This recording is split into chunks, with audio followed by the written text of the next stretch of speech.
साथियों, बदलते हुए इस समय में आप सब साथियों को सरकार के द्वारा इस योजना के तहत बिना गारंटी मांगे 3 लाख रुपए तक का कर्ज मिलेगा, आपको ऋण मिलेगा।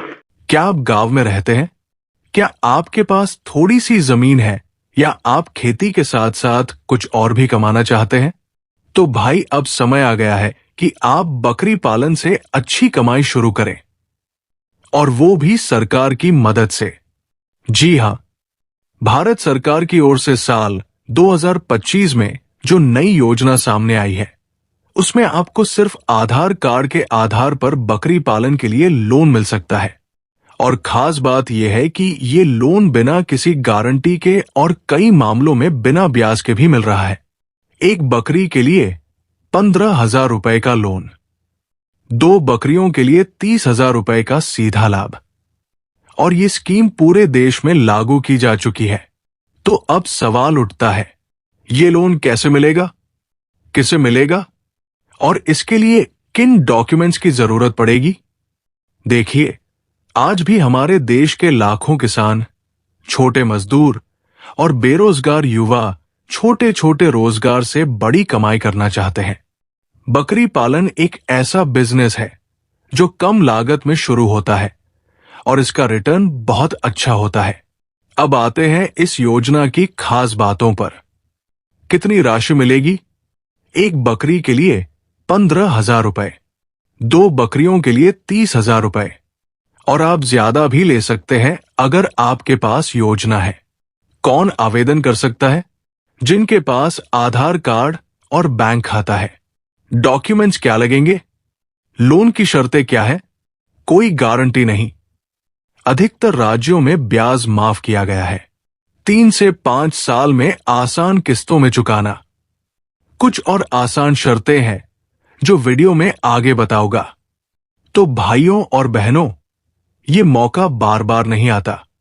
आपके पास अगर थोड़ी सी भी जगह है या आप पहले से बकरी पालन कर रहे हैं, तो ये लोन आपके लिए एक बड़ा वरदान बन सकता है। तो चलिए जानते हैं। तो यहाँ पर सबसे पहले बात करते हैं कि आखिरी पशुपालन लोन स्कीम के माध्यम से अगर आप लोन लेते हैं गवर्नमेंट सरकार की, उस लोन स्कीम से आपको क्या क्या फायदे होंगे। तो सबसे पहले बड़े फायदे के बारे में बात करें तो यहाँ पर आपको अधिकतम 10 लाख रुपए तक का लोन मिलेगा, और यहाँ पर गवर्नमेंट सरकार के द्वारा सब्सिडी का भी यहाँ पर आपको लाभ मिलेगा। तो सब्सिडी कितनी आपको मिलेगी? आप जैसा कि जो लोन लेंगे उनका आपका 35% लोन है वो माफ़ हो जाएगा, यानी आपको 35% की सब्सिडी छूट मिलेगी। आप जैसा कि 10 लाख रुपए तक यहाँ पर आप अधिकतम लोन ले सकते हैं बिना ब्याज बिना गारंटी के। तो ब्याज बिना ब्याज के तो यहाँ पर आपका मात्र नॉर्मली ब्याज दर है वो यहाँ पर लगने वाला है। और कुल राशि के बारे में बात करें यहाँ पर छूट की, तो 35% आपको सब्सिडी छूट मिलेगी। और यहाँ पर आप जैसा कि बिना गारंटी लोन ले सकते हैं। 10 लाख रुपए तक अगर आप लोन लेंगे इसमें आपको किसी भी प्रकार की कोई गारंटी नहीं देनी होगी। और इसमें यहाँ पर सालाना इंटरेस्ट रेट की बात करें तो 6.5 से लेकर के 9% के बीच में रहेगा। तो यहाँ पर जो लोन का है वो प्रोसेस भी अलग अलग रहेगा। जैसे कि आप गवर्नमेंट की बैंक है उसे अगर आप लोन लेते हैं तो आपका ब्याज दर अलग रहेगा, और गवर्नमेंट सरकार की स्कीम है उसके माध्यम से अगर आप लोन लेते हैं तो फिर आपका ब्याज दर अलग रहेगा। और प्राइवेट जो बैंक है और जो स्कीम है उसके माध्यम से अगर आप लोन लेंगे तो फिर आपका ब्याज दर अलग रहेगा। तो यहाँ पर अलग अलग स्कीम के माध्यम से आपको लोन मिल सकता है। आप कौन से स्कीम से लेना चाहेंगे वो आपके ऊपर डिपेंड करेगा। तो मैं सारा आगे कौन कौन सी बैंकों से आपको ये लोन मिलेगा, कौन सी गवर्नमेंट सरकार की स्कीम है उससे आपको लोन मिलेगा, सारा प्रोसेस इस वीडियो में आपको देखने को मिलेगा। वीडियो पूरा ध्यान से देखें।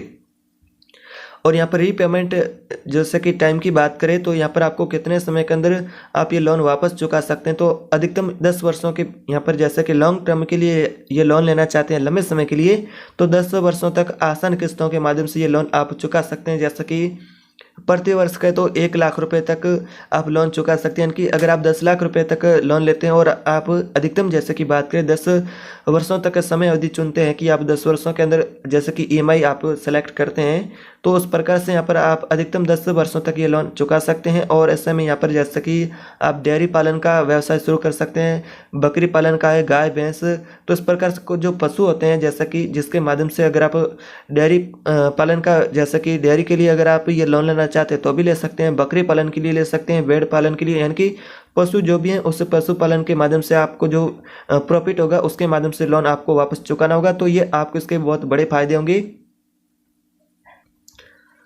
अब बात करते हैं कि यहाँ पर पशुपालन लोन लेने के लिए आपकी पात्रता क्या होनी चाहिए, पात्रता मापदंड क्या होंगे। तो सबसे ज़रूरी है कि इस लोन की आपको सबसे पहले पात्रता वो कंप्लीट करनी होगी, तभी ये लोन मिलेगा। अगर आप आवश्यक शर्तें हैं उन्हें पूरा नहीं करेंगे तो फिर ये लोन आपका किसी भी काम का नहीं होने वाला है आपके लिए, क्योंकि आपको जो पात्रता होती है वो यहाँ पर आपको कंप्लीट करनी होगी। शर्तें हैं, तो शर्तें कौन कौन सी होंगी इसमें, जो यहाँ पर आवेदक है, जो भाई बहन आवेदन करना चाहते हैं, तो उसकी आयु 18 से 65 वर्ष के बीच में होनी चाहिए। न्यूनतम आयु कहे तो 18 वर्ष और अधिकतम आयु कहे तो 65 वर्ष यहाँ पर रहेगी। अगर आपकी भी आयु 18 से 65 वर्ष के बीच में है तो यहाँ पर आप लोन के लिए आवेदन कर सकते हैं।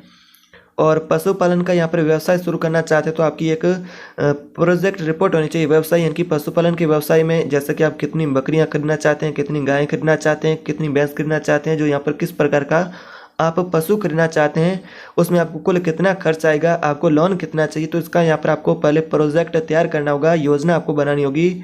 और यहाँ पर इसके अलावा आपके पास स्वयं की ज़मीन भी होनी चाहिए। अगर आपके पास स्वयं की ज़मीन नहीं है तो भी चलेगा, आप कहीं किराए पर ज़मीन लेंगे तो उससे जुड़े आपके पास रसीद, कुछ डॉक्यूमेंट वगैरह यहाँ पर रसीद वगैरह होना चाहिए।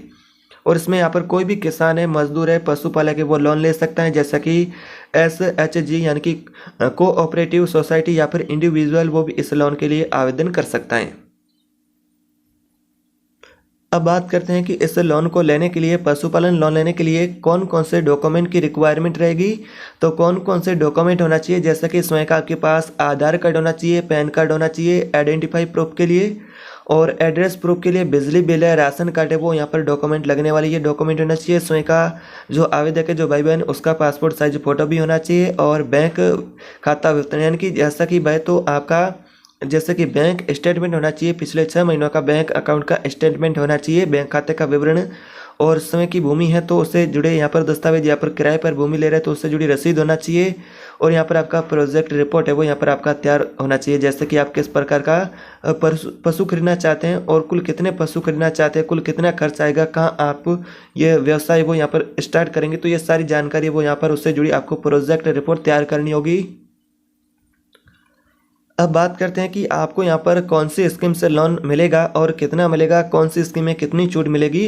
अगर बात करें PMEGP की जो पोर्टल है, जैसे कि गवर्नमेंट स्कीम का पोर्टल है, जिसके माध्यम से आपको लोन मिलेगा, जिसमें आपका ब्याज दर बहुत ही कम रहेगा। और यहाँ पर जैसे कि आपके पास आधार कार्ड होना चाहिए, तो यहाँ पर जैसा कि अगर आप किसी भी बैंक से, गवर्नमेंट सरकार की बैंक के माध्यम से लोन लेना चाहते हैं पशुपालन का, तो भी ले सकते हैं। तो सबसे पहले आप जो भी स्कीम सेलेक्ट करेंगे, जैसा कि PMEGP हो या फिर आपका SBI हो, PNB बैंक हो, या फिर किसी भी गवर्नमेंट सरकार की बैंक से लोन लेना चाहते हैं, तो उस बैंक की ऑफिशियल वेबसाइट पर आपको विजिट करना होगा। या फिर आप जिस गवर्नमेंट स्कीम के माध्यम से लोन लेना चाहते हैं, मुद्रा लोन है और यहाँ पर PMEGP लोन है, तो उसकी आपको ऑफिशियल पोर्टल है यानी कि वेबसाइट है, उस पर आपको विजिट करना होगा। वहाँ पर आपको विजिट करने के बाद न्यू लोन के यानी कि न्यू रजिस्ट्रेशन पर आपको क्लिक करके सबसे पहले प्रोसेस कंप्लीट कर लेना है। उसके बाद यहाँ पर जैसे कि आप एग्रीकल्चर लोन लेना चाहते हैं या फिर पर्सनल लोन लेना चाहते हैं, वो ऑप्शन आपको सेलेक्ट कर लेना है। और ऑनलाइन लोन एप्लीकेशन फॉर्म है वो यहाँ पर आपको भर देना होगा, जिसमें आपका व्यक्तिगत जानकारी वो आपको सबसे पहले भर देनी है। और लोन से जुड़ी जानकारी है और आवश्यक डॉक्यूमेंट है, उनकी आपको फोटोकॉपी है वो यहाँ पर आपको अपलोड करके फॉर्म को सबमिट कर देना है। और उसके बाद यहाँ पर आपके फॉर्म का यहाँ पर जो जैसे कि प्रोसेस होगा, वो आगे बैंक यहाँ पर सत्यापन करेगा कि आपने फॉर्म सही भरा है, आपका फॉर्म सही भरा है, उसके अनुसार आपका प्रोजेक्ट रिपोर्ट सही है। तो फिर बैंक जांच करेगा, जांच करने के बाद सत्यापन होगा, सत्यापन के बाद लोन स्वीकृति मिलेगी, स्वीकृति के बाद आपके अकाउंट में जो लोन की राशि होगी वो यहाँ पर जमा कर दी जाएगी। या फिर अगर आप ऑफलाइन फॉर्म भरना चाहते हैं तो अपने नज़दीकी बैंक शाखा में जाकर के भी ये फॉर्म भरवा सकते हैं।